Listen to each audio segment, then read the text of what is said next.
Hey, what's up, everybody? BDL44 coming at you with another video. All right, so we got the Boston Celtics tonight at 4:30 Pacific, 7:30 Eastern, and essentially what I'm here to tell you is the Boston Celtics ain't losing to really anybody except for the best of the best. They played the Clippers off a 5-game winning streak and shot extremely poorly 3 games ago, and that is pretty much the only blemish that I see on their record over the last couple of months. Honestly, maybe I'm exaggerating, but they haven't lost very much at all. They've won 4 out of 5, beating the likes of the Pacers and the New Orleans Pelicans, the Dallas Mavericks, and they dropped 143 points on the Miami Heat. This is a very, very, very elite basketball club we're going up against tonight, and it doesn't help that they are our vicious, most hated rivals. They're having a really good year, man. It is what it is. They look like they're very close to number 18, which is something that we're hopeful that the league can stop them from doing. Somehow, somebody, make sure they don't be the champs. But at this point, they are probably the title favorites. The Los Angeles Lakers coming off of a loss against the Atlanta Hawks, where we really, really, really found ourselves at a new low. It seems like we keep scraping the bottom of the barrel. And, LeBron James is frustrated. Christian Wood is tweeting LOL and then telling everybody that he didn't really mean to do that necessarily in regards to the coach or anything like that.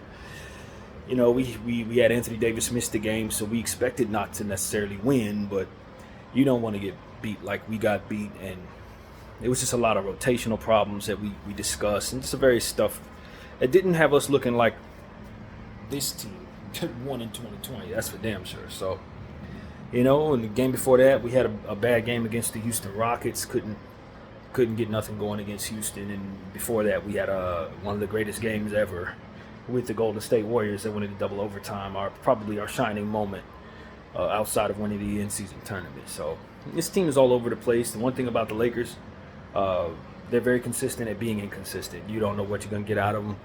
You pop open the box, who knows what's in it? You know what I mean? That's the kind of team this is. But one thing's for sure, just like Bron said, we can beat anybody on any given night, and we can lose to anybody on any given night. And my point of view is we show up for the big games and sleep for anything that we don't deem a big game. This is a big game. It's a big game. This is Boston Celtics in Boston. Third game of our road trip, or fourth game of our road trip, actually. We're 1-3. We'll be 1-4 tonight if we don't win. And, the trade deadline is 8 days away. This is February 4th. Happy February, everybody. Happy Black History Month. But honestly, it ain't looking too good. We're a team that, from what I understand, we're turning our attention to Royce O'Neal in the trade talks. That's the last thing I read, was that Royce O'Neal was somebody we were trying to target. I like to have Royce, you know what I mean? But do I think he's going to come in and just change the world for this team? Of course not. Not the way that we've been doing things. So we just got to get on track. If it's a big game, we show up. So I expect the Lakers to show up. We are a bit fractured right now, but it's a prideful bunch that likes to show up for games like this. The Boston Celtics did beat us on Christmas Day. Porzingis was the guy who's really stood out for that one in my mind. He was just ferocious on both sides of the floor. He had been out for a couple of weeks with an ankle or something like that, but he is 100% healthy tonight. In fact, they only have Luke Cornett on their injury report, as I think he was listed day to day. So, fully healthy contender. You're looking at the likes of Jason Tatum, Jaylen Brown, Drew Holiday, Porzingis, Al Horford, Derek White, of course, who's having probably an all-star season. I don't know if he's going to make the all-star team, but he's definitely worthy of being in that conversation this year, and along with everybody else on that damn team. So that's really what it is when you're going up against a team like this. This is the elite basketball club of the NBA this season, and they're on a good run.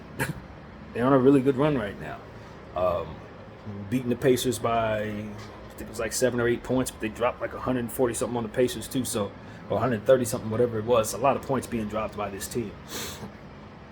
They're fantastic defensively, of course, with Drew Holiday and Derek White in the backcourt. You got to deal with that. Porzingis blocking shots, Jason Tatum and Jaylen Brown also playing and helping the defense as well. It's just a nightmare going up against this very, very lethal and talented basketball club.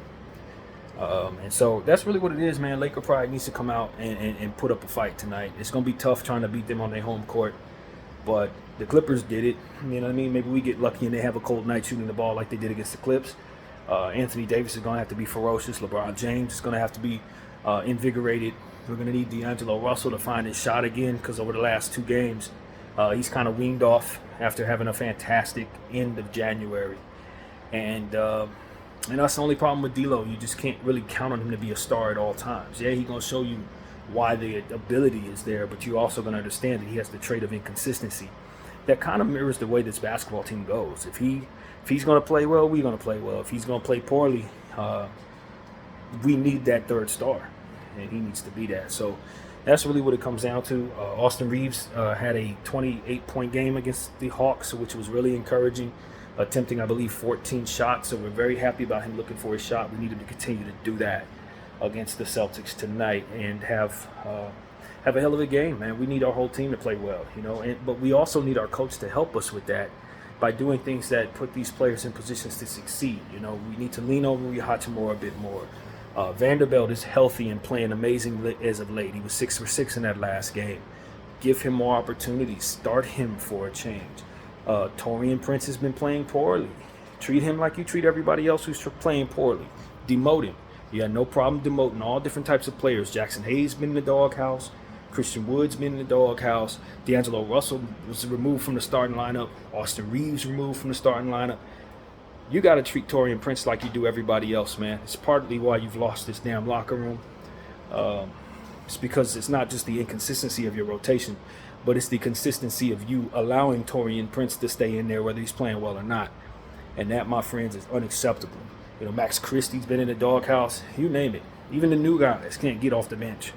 Skylar Mays. We were able to see Windler, I think his name is, Dylan Windler, in the last game.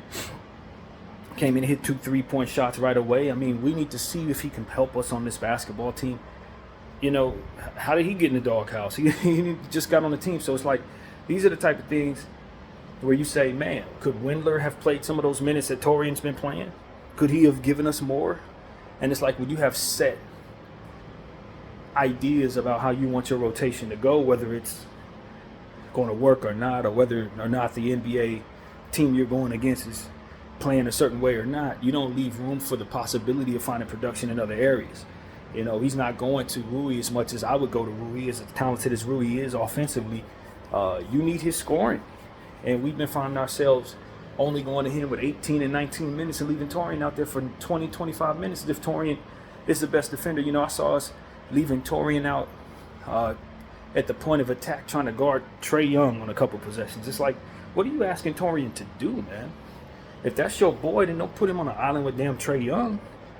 You have this unrealistic idea about what this player can do, and as a result, you're putting him in positions to fail, and then he looks like it's his fault. And so these are the type of things that just make me want to move on from Darvin Ham. We've been talking about that.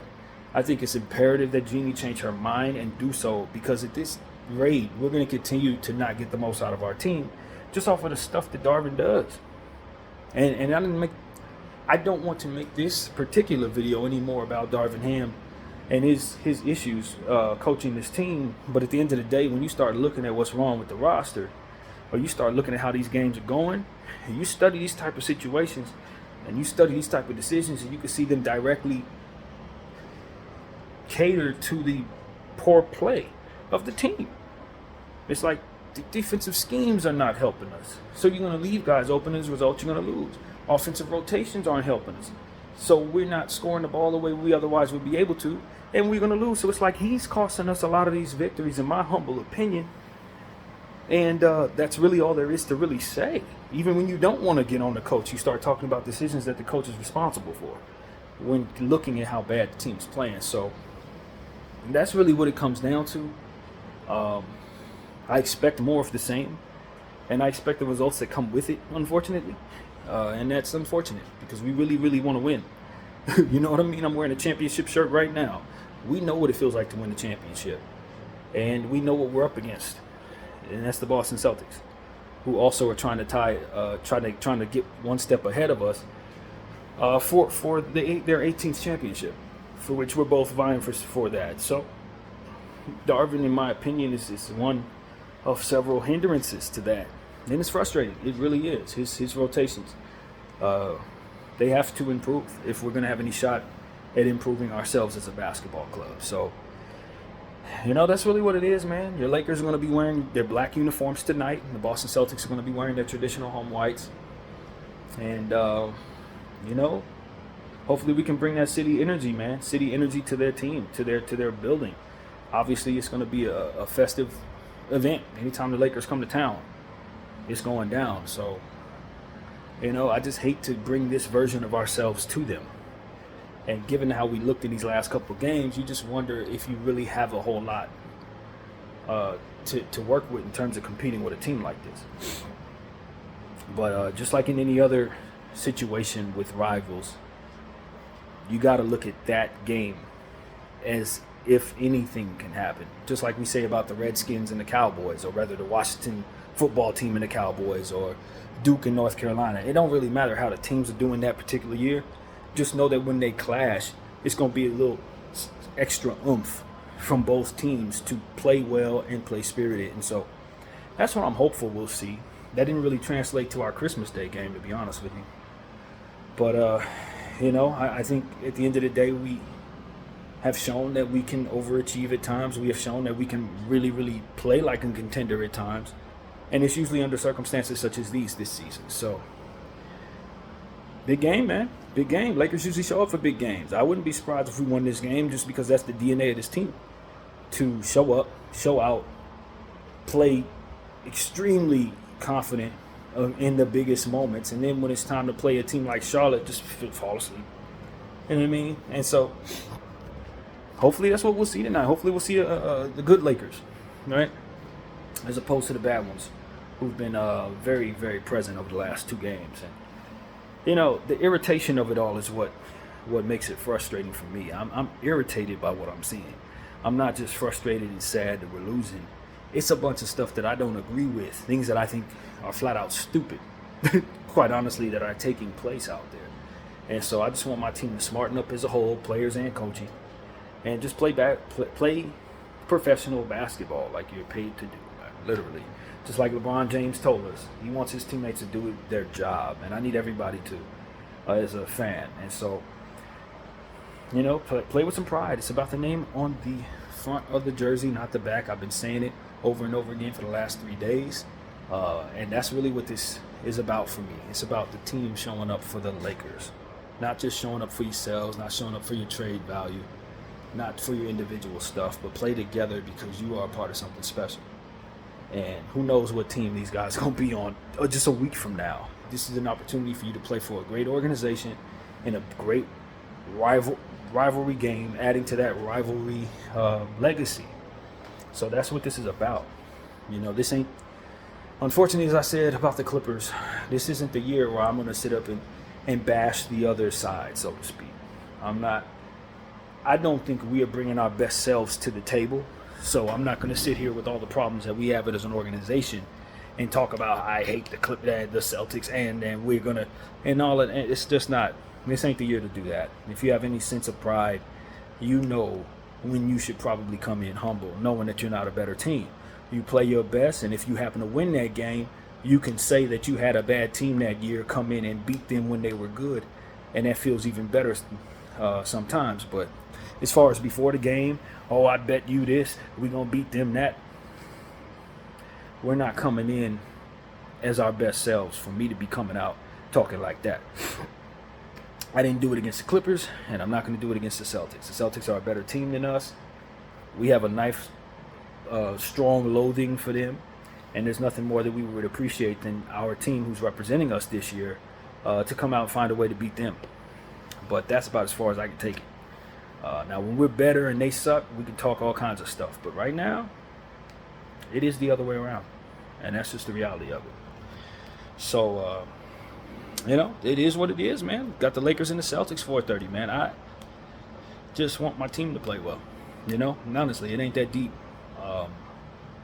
This has been a long, mediocre season. And we're only halfway through it. And the changes I want to see made don't seem to be made possible. They don't seem to be possible at this point. Changes, saving ourselves from this LeBron James potential departure. I just don't see what I think will keep us from being as bad as we are now going forward. So that's really where my head is on this channel over the last couple of days. It's just, I think we need to start thinking about the future, and I think we need to start doing things that people are afraid to do in order to capture the most for our value. So as far as myself, I'm thinking way past what we're looking at right now, to be honest with you. And I'm already ready to mail in this season, more or less. I'm already ready to mail this in. I don't care for this season at all. When I look back on what I've seen the first half of this season, I don't see anything that gives me any encouragement for the second half. We're just going to be a 500 ball club, and if we're lucky enough to make the play-in tournament, maybe we'll win the play-in tournament game because it's a big game. But eventually we're going to show up against a team that we have no business seeing in the playoffs and get bounced, because that's as good as we've been all season. 500 ball club, and that is best case scenario. Worst case scenario is you don't get to the playoffs. You just simply don't make it to the playoffs. So yeah, man, if we're going to have any shot at the playoffs, we're going to have to end this road trip strong. And it starts tonight against these Boston Celtics. Then we got a red-hot New York team to see. Then we got a Charlotte team with a much better playing Brandon Miller and likely LaMelo Ball, who will be back for that game, I'm sure. PJ Washington and all those guys. So it's going to be a tough road trip going forward. It ain't going to get no easier. But tonight might be the hardest task, of course, and the most meaningful one, given the fact that the Boston Celtics embarrassed us on national television on Christmas Day this year. So, yeah, man. Lakers, show up, man. Show up, bro. Seriously.